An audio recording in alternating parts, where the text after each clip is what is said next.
नमस्कार दुनिया हालचाल को स्वागत करुछि मु संजय। आसतु नजर पकाइबा वर्तमान मुख्य खबर उपरे। मयूरभंज जिला बांगिरीपोषी थाना दिघी ग्राम रे पाटी रे जीवंत को माछ पशि जिबारु युवकक मृत्यु। से पोखरी रे माछ धरिबा बेले एक जीवंत को माछ को पाटी रे कामुडी मारिबाकू चेष्टा करथुला, हेले असावधानतारु माछटी तांको पाटी भितरकू गଳି पड़ी श्वासनळी रे अटकी जाइथिला। महाराष्ट्र नासिक जिलार डिंडोरी शिवाजी नगर अंचल भारस्यम हराई एक मारुति कार कूओ भीतर को खसी पड़ा फल 9 जनकर मृत्यु। मृतकों मध्य 6 जन छोट पिला थिबा बेले समस्त कार जोग एक कार्यक्रम में जोग देबाकू जाउतिले।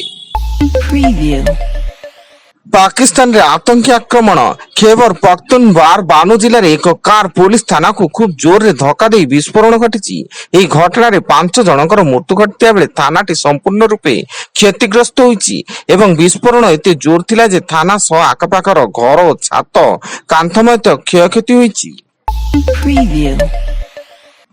आज संध्यारे राज्य कैबिनेट गुरुत्वपूर्ण बैठक अनुष्ठित हेबो। लोकसेवा भवन रे मुख्यमंत्री मोहन चरण माझी अध्यक्षतार अनुष्ठित हेबाकु थिबा एई बैठक रे विभिन्न विभाग प्रस्ताव उपरे आलोचना हेबा सह गुरुत्वपूर्ण प्रस्ताव गुडी को कैबिनेट अनुमोदन दिया जिवो बोली सूचना।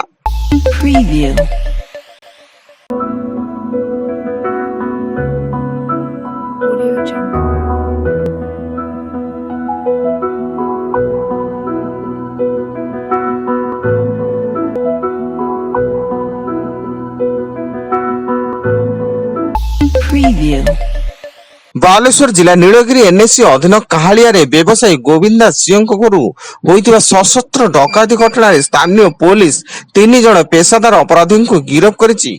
गिरफ्त होइतिबा अपराधी माने हेले खंतपड़ा थाना बरुण सिंह गाँव सूर्यकांत नायक, रामनगर अंचल समीर खां एवं रेमुणा थाना जगन्नाथपुर गाँव शेख साहिल।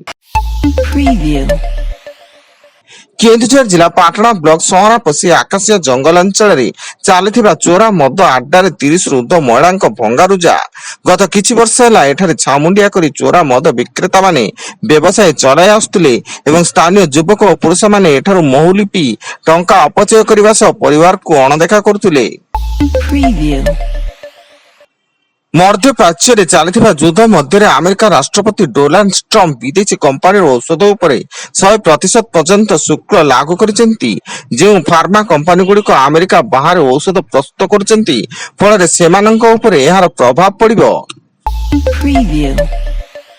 राज्य में बढ़ुवा खरा गरम को देखि आज आरंभ होईची सकाळुआ स्कूल। सकाळ 6:30 रु 10:30 जाए चलिबो स्कूल। खरा छुट्टी पर्यंत सकाळुआ स्कूल ने समस्त जिलापाल को चिठी लिखि जणाइथिला गणशिक्षा विभाग।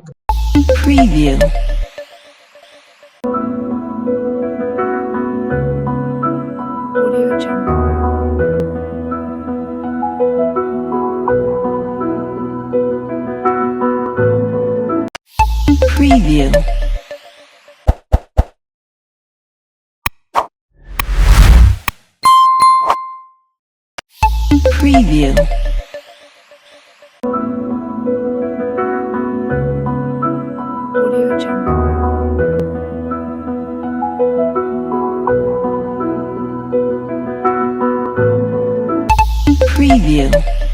राज्य में ताती प्रहार सह आरंभ हो जाइए ग्रीष्म प्रभाव बा हिटवेव प्रकोप।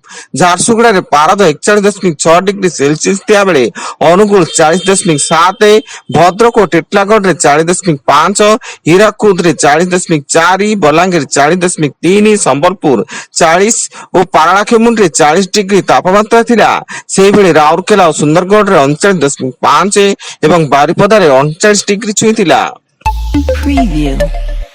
एवं संबलपुर जिला अबकारी विभाग जालियाती कर 3.67 कोटी टंका आत्मसात करने अभियोग पुलिस 2 जन को गिरफ्त करिछि एवं सेमानंक निकटरू 23.46 लाख टंका जबत होइता बेले घटना रे संपृक्त जन वर्तमान पई एतिकी। अधिक न्यूज अपडेट्स पई विजिट करंतु आम वेबसाइट www.duniyahalchal.in। धन्यवाद।